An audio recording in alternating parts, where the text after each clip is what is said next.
అండి, welcome to future fortune channel. ఒక వ్యక్తి జాతకంలో లగ్నంలో బుధుడు ఉంటే ఎటువంటి ఫలితాలు ఉంటాయి? జాతక చక్రంలో ఎప్పుడైనా మనకు ముఖ్యమైన భావాలు ఒక వ్యక్తి యొక్క వ్యక్తిత్వాన్ని అంచనా వేయడంలో, అతని జీవితాన్ని ఏ విధంగా చూస్తున్నాడు అనే విధానంలో ఎలా కనుక్కోవాలనే పాయింట్లో లగ్నం యొక్క ప్రాధాన్యత ప్రధాన పాత్ర పోషిస్తుంది. ఈ లగ్నాధిపతి ఎక్కడ ఉంటాడో, ఏ రాశిలో ఉంటాడో, ఏ భావంలో ఉంటాడో అనేది అతని యొక్క పర్సనల్ ఇంట్రెస్ట్ కావచ్చు, అతను ఏ రంగంలో రాణిస్తాడనేది కావచ్చు, ఇవన్నీ చూస్తారు. బట్ లగ్నంలో ఉన్న గ్రహం మాత్రం ఇతనికి సంబంధం లేకుండా ఇతని యొక్క సబ్కాన్షియస్ మైండ్లో ఖచ్చితంగా చొరబడే విషయం అనమాట. అంటే ఇతని యొక్క పూర్వజన్మ చేసుకున్న దీన్ని బట్టి డెఫినెట్గా ఆ యొక్క తత్వాలు వీళ్ళ యొక్క అరాలో చేరిపోతాయి. అంటే ఇప్పుడు బుధుడు ఉన్నాడు, లగ్నంలో బుధుడు ఉంటే ఏంటి మామూలుగా కారకత్వాలు చూసుకుంటే మనకి బుధుడిని ఏమేమి ఇచ్చినారు జ్యోతిష్ శాస్త్రంలో అనేది మనం ఫస్ట్ తెలుసుకోవాలి. సో అది తెలుసుకున్న తర్వాత బుధుడు సహజంగా కాలపురుషుడి చక్రంలో ఏ భావాలకి ఆధిపత్యం వహిస్తున్నాడు అంటే 3వ భావానికి 6వ భావానికి ఆధిపత్యం వహిస్తున్నాడు. సో అందువల్ల వీళ్ళు ఖచ్చితంగా బుధుడు అంటే మామూలుగా యువరాజు అని చెప్పున్నారు, ప్రిన్స్. యువరాజు అనే వ్యక్తి ఎలాగైతే జీవితాన్ని ఉంటాడు, జీవితంలో అతను అంటే రాజ్యంలో ఎలా ఉంటాడు అనేది మనం ఒకసారి ఐడియా తెచ్చుకుంటే వీళ్ళ యొక్క జీవితం కూడా అలాగే ఉండేదానికి అవకాశాలు ఉంటాయి. అంటే ఏంటి, ఎప్పుడు కూడా ఉత్సుకతతో ఏదో ఒకటి తెలుసుకోవాలనే ఒక ఆసక్తి, ఖచ్చితంగా మనం జీవితంలో ఏదో ఒక లర్నింగ్ క్యాపబిలిటీ అంటారు చూసారా, ఇవంతా కూడా బుధుడి నుంచే వస్తాయి.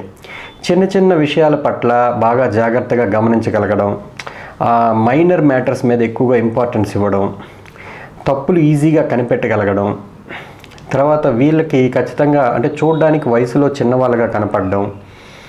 సో కమ్యూనికేషన్ అనేది జీవితంలో చాలా గొప్ప రోల్ పోషించడం. అంటే కమ్యూనికేషన్ అంటే only the way he communicates కాదు, ఎలా ఇతను కమ్యూనికేట్ చేస్తున్నాడనే కాదు, కమ్యూనికేషన్ డివైజెస్. కొంతమంది మొబైల్ వ్యాపారస్తులు నేను చూస్తున్నాను, ట్రాన్స్పోర్ట్ బిజినెస్ చేసే వాళ్ళని చూస్తున్నాను. సో తర్వాత ఇట్లా అంటే మనకి ఒక కారకత్వాన్ని తీసుకొని ఎన్ని రకాలుగా ఇతని జీవితంలో ఏ మెయిన్ పాత్ర పోషిస్తున్నాయనే దానికి ఈ వీడియోలో మనం మాట్లాడుకుంటున్నాం. బుధుడు అంటే సహజంగా మేనమామ కిందకి తీసుకున్నారు, తర్వాత స్నేహితులకు తీసుకున్నారు, నైబర్స్ ఇరుగు పొరుగు వారి కిందకి తీసుకున్నారు. ఆరో భావానికి ప్రాతినిధ్యం వహిస్తుంది కాబట్టి కాలపురుషుడి చక్రంలో హెల్త్ కేర్ ప్రొడక్ట్స్ సేల్స్ చేసే వాళ్ళని చూస్తున్నాము, హాస్పిటల్స్ని రన్ చేసే వాళ్ళని చూస్తున్నాము. సో ఇవేంటి ఒక రకంగా ఇవన్నీ నిజంగానే ఉంటాయా అని అంటే వాళ్ళ జాతకాల్లో ఈ బుధుడు ఏ భావాలకు ఆధిపత్యం వహిస్తున్నాడు అనే దాన్ని బట్టి కొంచెం ఫ్లేవర్ మారుతుంటుంది. బట్ బేసిక్గా మనకేంటంటే డెఫినెట్గా వీళ్ళు ఇతని జీవితంలో అవునండి స్నేహితులు ముఖ్యమైన పాత్ర పోషించారు, ఎప్పుడు కూడా స్నేహితులను తిరుగుతుంటాడు, అవునండి ఇతను ఎప్పుడు కూడా ఏదో ఒకటి నేర్చుకోవడంలో బాగా ఇంట్రెస్ట్ చూపిస్తుంటాడు, ఎప్పుడు ఈ మొబైల్స్ విషయంలో బాగా కాన్సన్ట్రేషన్గా ఉంటాడు, అవతల వాళ్ళ తప్పులు ఎతకడంలో బాగా నేర్పరి, ఈజీగా ఫాల్ట్ ఫైండింగ్ నేచర్ అని అంటుంటారు. సో బాగా సెల్ఫ్ సెంటర్డ్ పర్సన్ అంటారు. సో ఇట్లా మనకి వింటుంటాం అనమాట. అలాంటి వాళ్ళలో ఈ లక్షణాలు ఉండే అవకాశాలు ఉండనే ఉంటాయి. అయితే బుధుడు సహజంగా కొంచెం త్వరితగతిన వేగంగా ప్రయాణించే గ్రహమే కాబట్టి వీళ్ళు కూడా కొంచెం మనిషి ఎప్పుడు కూడా ఏదో ఒక ప్రయాణాల్లో ఉండడం, తర్వాత వీళ్ళు ఎప్పుడు ఏదో ఒకటి నేర్చుకుంటూ ఉండడం, మేనమావతో కొంతమందికి మేనమావ ఉంటే వాళ్ళతో ఎక్కువగా జీవితంలో అంటే ఏదో ఒక రూపంలో అనుబంధంలో ఉండడం అనేది జరుగుతుంటుంది. అంటే వాళ్ళ వల్ల నష్టమా లేకపోతే లాభమా అనేది ఆయనున్న రాష్ట్రాధిపతి లేకపోతే ఆయనున్న నక్షత్రాధిపతిని బట్టి మనం చెప్పవలసి ఉంటుంది. బేసిక్గా ఏదో ఒకటి మొత్తానికి వీలైతే మీ యొక్క మైండ్లో చొరబడతారన్నమాట అర్థం. సో మీరు డెసిషన్ మేకింగ్ పవర్, మీ యొక్క జీవితాన్ని చూసే విధానంలో వీళ్ళు మెయిన్ రోల్ పోషిస్తారు, ఈ బుధుడు యొక్క కారకత్వాలు. ఇంకా చెప్పుకోవాలంటే ఈ బుధుడు వాయుతత్వ గ్రహం, అంటే వాతం చేసే అవకాశాలు ఉంటాయి బాడీలో. ఇది లగ్నం అంటే శరీరం కదా. సో ఇది వ్యాపారానికి కారకుడు కాబట్టి, బిజినెస్ ప్లానెట్ కాబట్టి ఇతను వ్యాపారస్తుడిగా గుర్తింపు పొందే అవకాశాలు ఉంటాయి. ఇతను వడ్డీ వ్యాపారం చేసే వ్యక్తి కూడా అవ్వచ్చు, ఎందుకంటే 6వ భావం అనేది కాలపురుషుడి చక్రంలో 6వ భావం వడ్డీ వ్యాపారం కిందకి తీసుకుంటారు. సో ఫైనాన్స్కి బిజినెస్ చేసే వాళ్ళు కూడా అవకాశాలు ఉంటాయి. ఇంకా చెప్పాలంటే ఈ బుధుడు ఉన్న వాళ్ళు కొంతమంది పొట్టిగా ఉండడం చూశాను, కానీ పొడుగు పొట్టి అనేది జనరల్గా వాళ్ళకి ప్లానెట్స్ ఇచ్చింది మాత్రం మిథున లగ్నం. ఇప్పుడు వీళ్ళందరూ కొంచెం పొట్టిగానే ఉంటారని అంటారు, కానీ పొడుగున్న వాళ్ళు కూడా చూశాను. బట్ ఓవరాల్గా చెప్పాలంటే ఇది ఒక సిమ్టమ్గా ఇచ్చున్నారు, పొట్టి వాళ్ళు ఎక్కువగా ఉంటారు కానీ బాగా తెలివైనవాడు అంటుంటారు చూసారా, అట్లా ఇది కూడా ఒక రకంగా ఆ సిమ్టమ్కి వస్తుంది. బట్ ఇది అంత కరెక్ట్గా ఎగ్జాక్ట్గా మ్యాచ్ అవ్వట్లేదు. సో ఇది ఒక పాయింట్ ఉంది కాబట్టి చెప్పవలసి వచ్చింది. ఇకపోతే ఈ బుధుడు జనరల్గా ఏదైనా ఒక స్పోర్ట్స్ ఆడేదానికి కానీ బాగా ఇంట్రెస్ట్ చూపించే ప్లానెట్ ఇది కూడా బాగా. ఎందుకంటే కాలపురుషుడి చక్రంలో 6వ భావం, కాంపిటేటివ్ ఎగ్జామ్స్లో మంచి ర్యాంక్ రావడానికి బాగా ఇంట్రెస్ట్ చూపించేవాళ్ళు. సో ఏదైనా కాంపిటీషన్ అంటే బాగా ఇంట్రెస్ట్గా పాల్గొనే వాళ్ళు కూడా ఉంటారు. సో ఐఏఎస్, ఐపీఎస్ వీటిల్లో పాల్గొనాలండి అని అంటే డెఫినెట్గా లెర్నింగ్ కెపాసిటీ బాగుండాలి, ఆ హుషారు కూడా ఉండాలి. సో బుధుడు మెయిన్ పాత్ర పోషిస్తాడు. ఇది ఒక వన్ ఆఫ్ ది ఫ్యాక్టర్ అనమాట. ఇది బాగుంటే డెఫినెట్గా లగ్నంలో బుధుడు, ఇప్పుడు కన్యా లగ్నం అనుకోండి, బుధుడు ఉచ్చ స్థితిలో ఉంటాడు, మిథున లగ్నం వాళ్ళకి స్వక్షేత్రంలో ఉంటాడు. సో ఇట్లా మనకేంటంటే ఈ బుధుడు యొక్క ఇంపార్టెన్స్ రాశిని బట్టి మారిపోతుంటుంది. బట్ బేసిక్గా మీ లగ్నంలో బుధుడు ఉన్నాడు కాబట్టి మీరు వయసులో ఎంత పెద్దవాళ్ళైనా కొంచెం ఏజ్ తక్కువగా ఉన్నట్టుగా కనపడడం అనేది ఖచ్చితంగా ఉంటుంది. నిత్య నూతన యవ్వనంగా ఉండేదానికి ఎప్పుడు తాపత్రయపడుతుంటారు. సో కొంతమంది ఇప్పుడు ఎట్లా చెప్పాలి, డేటా అనేది వీళ్ళ లైఫ్లో ఒక మెయిన్ రోల్ పోషిస్తుందన్నమాట. అంటే మెమొరీ అనేది కూడా బాగా ఉంటుంది వీళ్ళకి.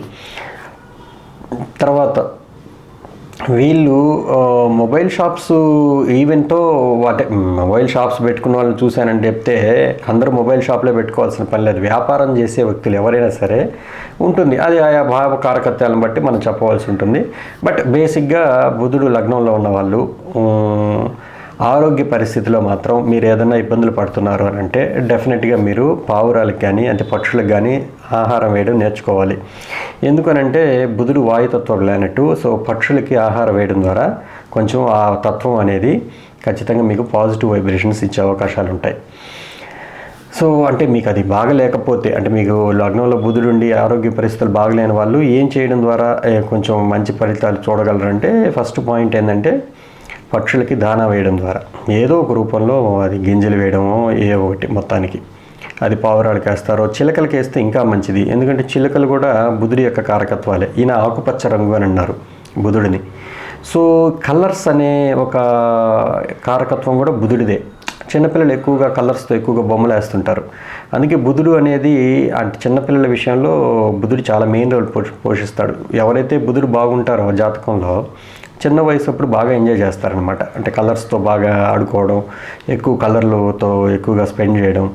సో కొంతమంది నేరో లైక్ పెయింట్స్ డీలర్షిప్ తీసుకున్నారండి వ్యాపారంలో అని అంటుంటారు చూసారా, అట్లాంటి వాళ్ళు కూడా బుధుడు మెయిన్ కారకత్వంగా తీసుకోవచ్చు. ఇళ్ళకి రంగులు వేసే ఒక మంచి కాంట్రాక్ట్స్ ఇవన్నీ తీసుకునే వాళ్ళు కూడా బుధుడు కారకత్వాల్లోనే ఉంటారు. సో తర్వాత ఇతనికి ఎక్కువగా అతని యొక్క సంపాదనలో ఎక్కువగా ఇంట్రెస్ట్ చూపిస్తాడు. అతను కూడబెట్టుకోవడంలో బాగా నేర్పరి, పైసాకి కూడా లెక్కలు చూడగలిగే వ్యక్తి. అంటే వడ్డీ వ్యాపారస్తులు అంటే అది కామన్. అది కాకపోతే చీటింగ్ అనే పాయింట్ మాత్రం ఉండదు వీళ్ళ దగ్గర. వాళ్ళ కోసం వాళ్ళు ఏదైనా చేసుకుంటారు కానీ మోసం చేసి ఏదో సంపాదించదాం అనే పాయింట్ అయితే ఉండదు. ఇంకా కావాలంటే తెలివితేటల ద్వారా ఎలా సంపాదించాలనేది ఎక్కువగా షార్ప్గా ఆలోచిస్తుంటారు. సో అందువల్ల ఏంటంటే లగ్నంలో బుధుడు ఆ స్వభావం ఉండేది. అక్కడ మళ్ళీ మీకు చంద్రుడు ఉంటే ఆ క్వాలిటీ ఉంటుంది లగ్నంలో అని మనం ఇంతకుముందు మాట్లాడుకోనున్నాం. అయితే అందరూ చీటింగ్ చేస్తారని కాదు, ఆ బ్లేమింగ్ అయితే ఖచ్చితంగా పడతారు, అది వేరే సంగతి. నీలాపనిందలు పడింది చంద్రుడికే. సో బుధుడికి అలా లేదు. బుధుడిలో ఒక రకమైన ఒక మైండ్ సెట్ ఉంటుంది ఎప్పుడు కూడా. ఏంటంటే వాళ్ళ ఫాదర్ గురించి కొంచెం ఏదో ఒక రూపంలో ఆ మైండ్ సెట్లో ఏదో ఒక చిన్న అసంతృప్తి అనేది ఉండనే ఉంటుంది. అఫ్కోర్స్ ఏదైనా కానివ్వండి, లగ్నంలో బుధుడు మొత్తానికి మీకు మంచి షార్ప్ ఇంటలెక్ట్ని ఇస్తారు. ఖచ్చితంగా మీరు మంచి ఎప్పుడు లెర్నింగ్ కెపాసిటీ అనేది ఎప్పుడు ఉంటుంది మీకు. జీవితంలో ఏదో ఒకటి నేర్చుకుంటూనే ఉంటారు. తర్వాత చూడడానికి చక్కగా నిత్యనూతనంగా కనపడతారు. ఇవన్నీ కూడా మనం చెప్పుకోవచ్చు. సో ఇది బేసిక్గా లగ్నంలో ఉన్న బుధుడు ఎటువంటి ఫలితాలు ఇస్తాడనేది మనం మాట్లాడుకుందాం. ఈ బుధుడి మీద అవును సార్ నాకు లగ్నంలో ఉన్న బుధుడు ఉన్నాడు కానీ శుక్రుడితో కలిసి ఉన్నాడు, లేదు కేతువుతో కలిసి ఉన్నాడు అంటే అవి మళ్ళీ మారిపోతుంటాయి. ఇది కేవలం మనం లగ్నంలో బుధుడు ఉన్నప్పుడు ఎటువంటి ఫలితాలు చూస్తారనేది. ఇక ఆస్పెక్ట్స్ లేకపోతే ఆయన ఏ భావంలో ఉన్నాడు ఇవన్నీ ఫ్లేవర్స్ మారిపోతాయి. ఇది చాలామంది లగ్నంలో బుధుడు ఉంటే ఏంటి అని అడుగుతుంటారు కదా, అలాంటి వాళ్ళ కోసం ఈ వీడియో. కాకపోతే ఈ లగ్నంలో బుధుడు గురించి ఇంకేదన్నా డౌట్స్ అంటే మామూలుగా ఏముంటాయి, ఇప్పుడు బుధుడు ఖచ్చితంగా ఎప్పుడు కూడా శుక్రుడితో కానీ రవితో కానీ కలిసి ఉంటాడు. మ్యాక్సిమం చాలా తక్కువగా అనమాట బుధుడు ఒక్క గ్రహంగా ఉండేది. ఈ ముక్కుట గ్రహాలు అంటారు కదా బుధుడు శుక్రుడు రవిని. సో ఎప్పుడు కూడా పక్కపక్క రాశులు ఉండనే ఉంటాయి. ఎందుకంటే మనకి సౌరమండలంలో సూర్యుడి తర్వాత బుధుడు శుక్రుడు తర్వాత మనకు వచ్చేది భూమి వరుసలో కదా. సో అందువల్ల ఏంటంటే ఇంపార్టెంట్ గ్రహాలు అనమాట. మన యొక్క భూమిని బాగా ఇన్ఫ్లుయెన్స్ చేసే ప్లానెట్స్, మన యొక్క మైండ్ సెట్ని బాగా ఇన్ఫ్లుయెన్స్ చేసే ప్లానెట్ ఇది. అందుకే నిర్ణయాత్మక శక్తి బాగుండాలి, డెసిషన్ మేకింగ్ పవర్ బాగుండాలి, ఏదైనా లెర్నింగ్ కెపాసిటీ బాగుండాలి, చూడగానే ఒక సబ్జెక్ట్ని గ్రాస్పింగ్ పవర్ అంటారు చూసారా, అది కూడా ఈ బుధుడు బాగున్న వాళ్ళకి బాగుంటుంది. ఈ ఎలక్ట్రానిక్స్ పనులు చేసేవాళ్ళు, రేడియోల్లో చిన్న చిన్న పార్ట్స్ వాచ్లు రిపేర్ చేసేవాళ్ళు, వీళ్ళందరూ కూడా ఇవన్నీ బుధుడు అంటే స్మాల్ డీటెయిల్డ్ ఓరియంటేటెడ్ వర్క్స్ బాగా చేయగలరు. సో ఇది బుధుడు బేసిక్గా లగ్నంలో ఉన్న వాళ్ళకి ఇటువంటి క్వాలిటీస్ ఉండే అవకాశాలు ఉంటాయి. ఓకేనండి, నమస్కారం, మీ రాజేష్.